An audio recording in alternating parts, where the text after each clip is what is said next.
live studio. You're watching A Better Memphis.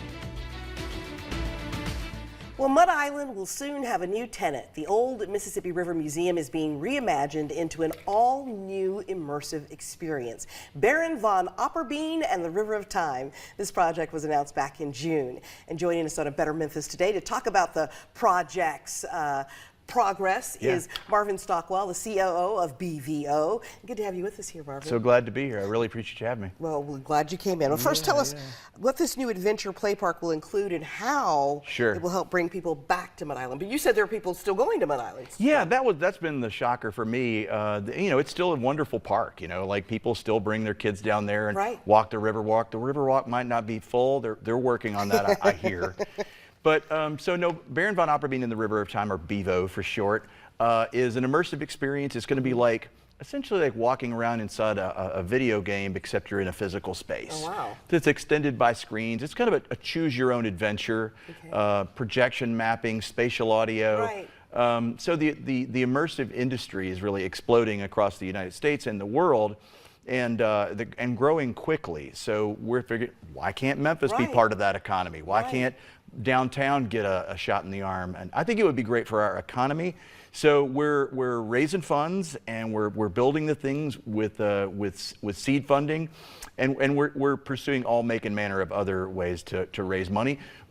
Talking to people with more ability to invest than maybe me. You know, like I'm your $100 investor through our WeFunder campaign. So we for as little as $100, you can invest in BVO and earn a return. You know, asterisk, all investment involves risk. Yeah, they have to say that, right? Right. But so yeah, we're building it. We've got the old river room at the Mud Island River Museum is open, and people are renting it and hosting parties in there. Cool.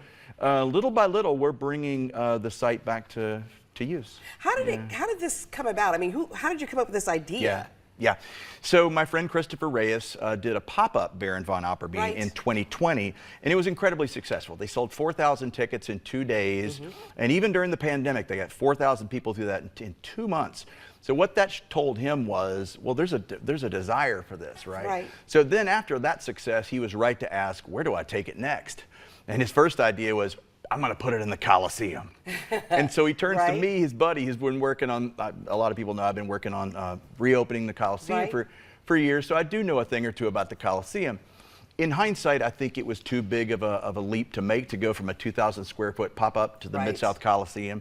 As much as I love the Coliseum, much bigger space. So the space that we're operating in down at the Mud Island River Museum is 33,000 square feet. So a more logical next jump.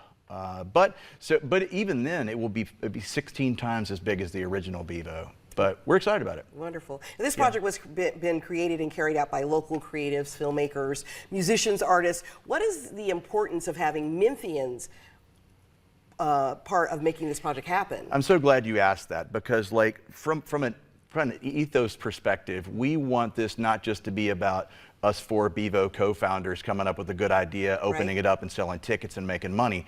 No, we want all of Creative Memphis to put their stamp on this. That's the reason we're making every effort to collaborate with creative Memphians of every stripe. So we're reaching out to the symphony, we're reaching out to the opera, we're talking to indie rock bands to say, how do you help us co-write this soundtrack, because it's going to be infused with music. Similarly, physical artists, digital artists, we are, not only from a volunteer perspective, but ultimately once we raise funds and can really hire up a team. That's what we want to do. Part of the economic impact is going to be the hiring up of a team of creatives. Once we do that, we hope to bring on artists of both physical artists and digital artists, because we want all of Memphis to show up and show out and say, Memphis did this. Right. Well, what does this mean for Mud Island itself? I mean, it's been sort of an abandoned, I call it a white elephant, basically. Yeah. You know, part of the wind in our sails really is Memphians' desire to see Mud Island come back. And I feel like we're the tip of the spear, or we're the beachhead. You know, like I would argue that Mud Island's comeback has begun. Shout out to our friends at Mahogany, the restaurant. They are open for business and fantastic. Go see them. But between them and us, well, there are 2 neighbors on the island working. I admire, you know, they were the first ones to open up, and we're working on getting open later this year. I'm old enough. Seventh grade Marvin was there. I was at Mud Island on opening weekend. Wow. And I remember when Mud Island was such a critical success. Right. It's too valuable a piece of real estate to not come back. It's like tourists from out of town, they come in and they still find their way over to Mud Island, and we end up talking to them and they're like, where is everything? Where is it? Yeah. Where can I get a drink or you know, and so it can come back, and I would argue that Memphians want it, and I think it's going to happen. And I think it's already underway at Bevo. Wonderful. Again, this is Marvin Stockwell with Baron von Opperbean. What if people want to donate? What should they do? BevoEXP.com is our website, or they can go to wefunder.com/Bevo and invest. I, as a nonprofit PR guy, 20 years in, I had to break myself of saying the word donation. Right. What makes it even harder is that we are taking donation of used materials. Okay. So we are both taking donations, but in terms of money, it's an investment. Okay. Very good. But yes. Well, thanks so much for joining us here today. Really appreciate it. Thank you so much for having me, Kim. And sharing this with us. Yeah. Right now, it's time to turn things over to Ron Childers for another check of the First Alert forecast. Ron.